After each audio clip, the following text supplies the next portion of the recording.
President Trump welcomed Canadian Prime Minister Mark Carney to the White House earlier today, their first face-to-face meeting since Carney's decisive election victory.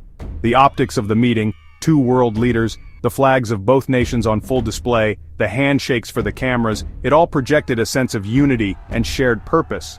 However, that very carefully constructed facade couldn't completely paper over the very real tensions simmering just below the surface. The elephant in the room, or perhaps more accurately, the elephant in the Oval Office, was the lingering specter of Trump's tariffs targeting Canada and his recent, shall we say, unconventional musings about the possibility of Canada becoming the 51st state. Prime Minister Carney wasted no time in addressing the elephant in the room head-on.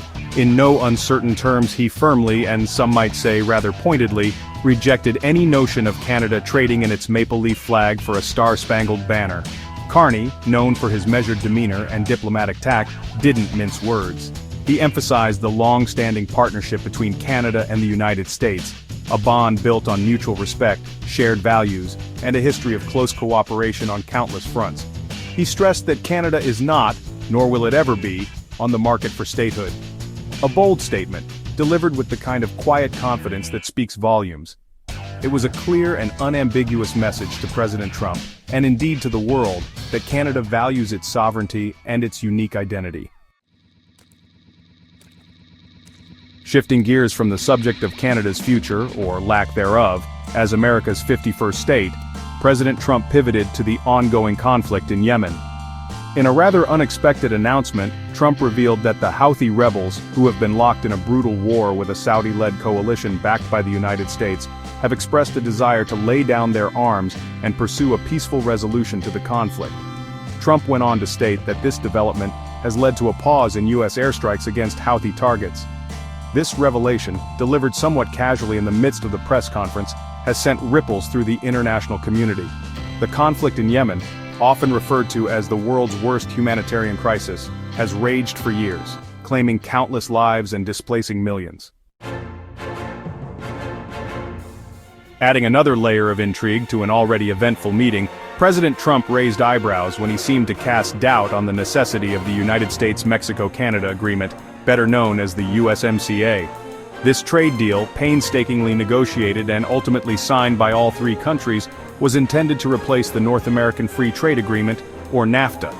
Trump's comments, while somewhat cryptic, suggested that he may be open to revisiting or perhaps even discarding the USMCA altogether. He hinted at a more fluid and adaptable approach to trade, one that prioritizes American interests above all else. This apparent shift in stance on trade agreements is likely to send shockwaves through the business communities of all three countries. Expanding on his unconventional views on trade, President Trump downplayed the importance of traditional trade deals, arguing that they often tie the hands of the United States and limit its ability to act in its own best interests.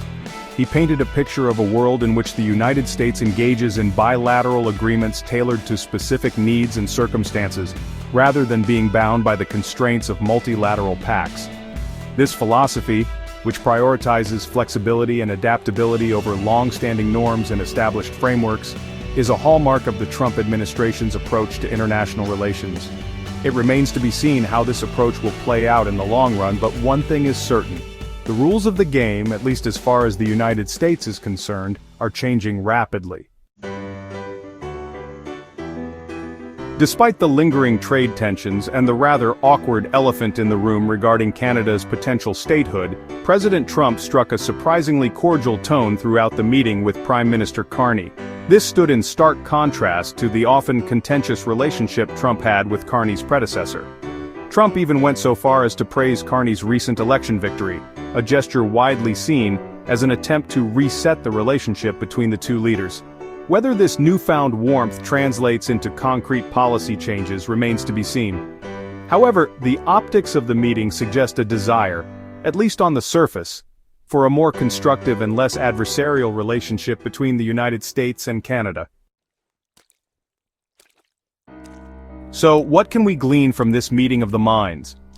On the surface, it was a carefully choreographed display of diplomacy and cooperation. Beneath the surface, however, the tensions were palpable. Trade disputes, security concerns, and the very future of the US-Canada relationship hung heavy in the air. President Trump, in his inimitable style, offered glimpses of potential policy shifts, leaving observers to decipher his intentions and their potential ramifications. One thing is certain: the relationship between the United States and Canada, two nations with a shared history and intertwined destinies, is at a crossroads. The path forward remains unclear, fraught with uncertainty and potential pitfalls.